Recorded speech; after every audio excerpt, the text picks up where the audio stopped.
안녕하세요 여러분. 오늘은 경매 학원이나 강의에서 절대 알려주지 않는 이야기를 해보겠습니다. 겉으로 보면 엄청난 성과가 날 것 같은 경매 강의, 실제로는 어떤 구조로 돌아가고 있는지, 그리고 초보분들이 경매를 어떻게 시작해야 하는지 솔직하게 말씀드려 보도록 하겠습니다.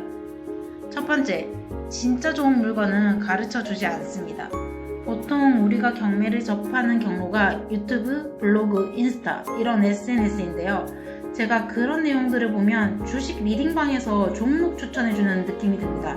진짜 수익 나면 본인 계좌로 조용히 사지 왜 굳이 유료로 알려줄까요? 수익률 150% 물건, 따라만 하면 돈 벌 수 있다는 식의 문구로 후킹한 다음 돈 되는 물건을 알려줄 것처럼 광고하지만 추천 물건을 낙찰받아서 수익을 내기란 쉽지 않습니다. 강의하는 유튜브 채널들을 보면 광고를 같이 하고 있는 경우가 많습니다. 본인들이 직접 낙찰을 받는 것도 아닌데 서울이나 수도권에 몇 번 유찰돼서 몇 억 떨어진 물건이라며 최저 입찰가 기준으로 수익률을 계산하거나 감정가 기준으로 안전마진을 산정하고 공실이 없을 때 임대 수익률까지 계산해서 보여주죠. 그런데 정말 좋다면 본인이 직접 하면 되지 왜 굳이 남에게 알려주는 걸까요? 그리고 그런 영상이 정말 돈이 되기 때문에 소개하려고 찍은 걸까요? 아니면 광고로 사람들을 모아 강의를 팔기 위한 수단일까요? 경매를 몇 번 해본 분들은 이런 계산법에 속지 않지만 한 번도 해보지 않거나 이제 막 입문하는 분들은 그런 정보를 믿고 입찰에 뛰어들었다가 돈을 벌지 못하는 경우가 정말 많습니다. 제가 예전에 경매학원에서 직원으로 근무했을 당시 원장님께 물어본 적이 있었어요.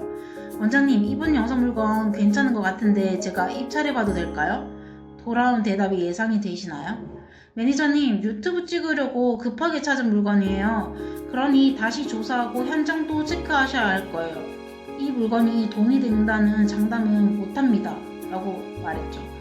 권리 분석상 문제없고 정말 돈이 될 것 같은 물건이어서 영상을 찍는 게 아니라 단지 사람들을 모으기 위해 광고성으로 찍는 거였다고 하니 속으로 적잖이 놀랐었죠.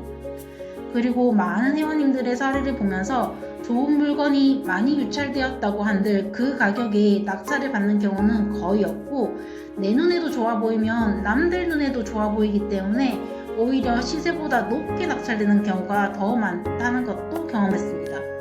그리고 명도하는데 9개월이 걸린 회원님 사례도 보면서 유튜브에 보이는 성공 사례는 극히 일부의 사례일 뿐 대부분의 케이스와는 거리가 멀다는 것도 알게 되었죠. 그리고 제 주변에 실제로 1000뛰기, 2000뛰기 하려고 하다가 물려있는 사람 정말 많습니다. 두 번째, 강사가 현재 진행형 투자자인지 확인하라입니다. 정작 강의하는 본인은 경매나 부동산 투자를 현재 하지 않으면서 과거의 경험과 지식만으로 수강생을 모집해서 이 길을 걷게 하겠다? 이건 너무 위험한 일 아닌가요? 부동산은 살아있는 생물체와 같아서 매번 규제도 달라지고 대출이나 세금도 시시각각으로 변합니다.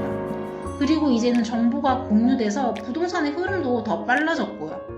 그런데 과거에 투자했던 경험만을 바탕으로 라떼는식의 강의를 한다면 현재도 유효하게 적용이 될까요? 과거에는 맞았을 수도 있지만 현재에는 아닐 확률이 훨씬 큽니다. 과거에 근로소득만 열심히 해도 집도 사고 노후도 준비할 수 있었어요. 응답하라 1988 성동일이 금리가 떨어져서 15%밖에 안 된다면서 푸념하던 그 시 혹시 기억나시나요? 그런데 지금은 근로소득을 아무리 열심히 해도 엄청난 고액 연봉자가 아니라면 서울에 집 한 채 사는 것도 힘들고 노후 준비는 더더욱 어렵다고 생각합니다.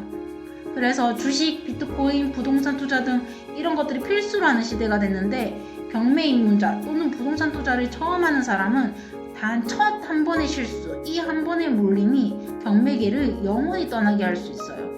학원 강사는 여러분이 잘 되는 걸 원하지 않아요. 자립하고 독립하는 건 더더욱 원하지 않습니다. 경매학원은 여러 명 중 한두 명의 일부 성과만을 과실로 삼을 뿐입니다. 그들에게 가장 소중한 사람은 그들의 매출을 올려줄 신규 유입자입니다. 그러니 전적으로 학원 강사를 신뢰하는 일은 절대로 일어나서는 안 됩니다. 성공하면 그 성과는 경매 강사나 경매 학원의 마케팅 수단이 되고 실패하면 그 몫은 다 본인한테 돌아오게 되기 때문입니다. 이런 데다가 적게는 몇십만 원, 많게는 3, 400 내고 강의 듣는 거는 제 개인적인 생각으로는 좀 돈이 많이 아까운 것 같아요. 조금 돌아가더라도 맨 땅에 헤딩하면서 스스로 직접 해보다가 막히는 게 있을 때 그 부분만 한 30만원 정도 강의 듣는 건 정말 괜찮다고 생각합니다. 세 번째, 학원보다 경험이 먼저라는 것입니다. 저도 꽤나 많은 돈을 학원비에 썼습니다. 하지만 거기 모인 사람들 70~80% 결국 1년 안에 다 나가 떨어집니다. 왜냐하면 직접 경험을 안 쌓고 강의만 들으니까요. 심지어 강의 듣고 입찰 한 번 안 가보는 사람도 정말 많았어요. 수강만 하고 나는 성장하고 있다고 스스로 위로하는 사람들도 심심치 않게 볼 수 있었죠. 처음부터 어려운 상가, 토지 이런 거 할 필요 없습니다. 아파트, 빌라, 쉬운 물건부터 시작해서 몇 번 떨어져 보고 그러면서 왜 떨어졌는지, 경쟁률은 왜 높았는지 경험으로 배우는 게 진짜 공부입니다. 그리고 처음부터 무리해서 멀리 갈 필요도 없어요. 대부분 잘 풀린 케이스를 살펴보면 자기가 잘 아는 동네거나 예전에 학창시절을 이곳에서 보내서 아는 사람이 그 지역에 많다거나 해서 시세 조사하기가 편한 경우, 이런 경우가 정말 많았습니다. 자, 생각을 한번 해보세요. 제가 고른 물건은 남들도 골라요. 그렇게 생각해야 돼요. 내가 입찰하는 물건이 그날 경쟁률이 가장 높은 물건이다. 이렇게요. 실제로 가보면 내가 입찰한 물건이 경쟁이 정말 제일 높습니다. 왜냐하면 제가 좋다고 생각하는 물건은 딴 사람도 좋다고 생각할 확률이 높거든요. 그런 과정을 거치다 보면 어떻게 하면 좀 경쟁률이 낮은 물건을 고를 수 있을까, 이런 생각을 하게 되다가 아파트 저층을 할까, 아니면 뭐 나홀로 아파트를 해볼까, 아니면 어떤 지역에 빌라를 해볼까, 이런 생각을 하게 되거든요. 그렇게 하다 보면 분명히 낙찰을 받습니다. 여러분, 해보다 보면 계속 떨어질 것 같나요? 맨날 내가 하는 물건은 비싸게 누군가가 입찰을 받고 너무 사람들이 많이 몰려서 20명, 30명은 기본이야, 이렇게 생각하다가 경매는 먹을 게 없어, 부정적으로 생각하면 끝도 없어요. 거기서 포기하지 않고 누군가는 어쨌든 낙찰을 받고 돈을 벌잖아요. 돈을 버는 사람들은 분명히 있단 말이에요. 그 사람들도 처음부터 돈을 번 건 아니에요. 다시 한번 강조하지만 학원은 필요할 때만, 딱 막히는 부분이 있을 때 참고하면 됩니다. 예를 들어 낙찰은 받았는데 명도가 막막하다거나 특정 케이스가 궁금하다거나 이럴 때 들으면 확실히 시너지가 납니다. 학원 커리큘럼을 보면 1주는 아파트, 2주는 빌라, 3주 다가구, 4주 공매, 5주 임장 뭐 이런 식으로 너무 다루고자 하는 범위가 넓어요.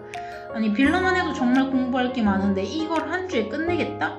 사실 말이 안 된다고 생각해요. 제가 멍청해서 그런 걸 수도 있지만요. 오늘은 욕 들을 수도 있다는 생각으로 솔직하게 제 경험담을 섞어 말씀드려 보았습니다. 경매학원에서 근무하다 보니 사람들이 열광하는 키워드가 소액과 단기간에 빠르게 돈 버는 것, 이 두 가지였다는 것을 알게 되었어요. 그러나 여러분, 소액으로 큰 부자, 특히 단타로 큰 부자가 되는 건 해본 사람은 알겠지만 어렵습니다. 그렇다고 하지 말라는 게 아니라 소액은 소액의 수익을 낼 수 있다는 현실을 말씀드리고 싶었어요. 그것도 잘 투자했을 때요. 처음엔 안전하게 최대한 내가 잘 아는 지역에서 소액으로 몇 건 해보면서 투자금을 불리고 점점 더 큰 물건을 하는 방향을 추천드리고 저도 지금 그렇게 하고 있어요. 앞으로 영상에서 제가 어떤 물건을 입찰하고 낙찰하고 풀어가는지 보여드릴 예정이니 많은 관심 부탁드리고 오늘 영상이 도움이 되셨다면 좋아요와 구독 부탁드리겠습니다. 긴 영상 시청해주셔서 감사합니다.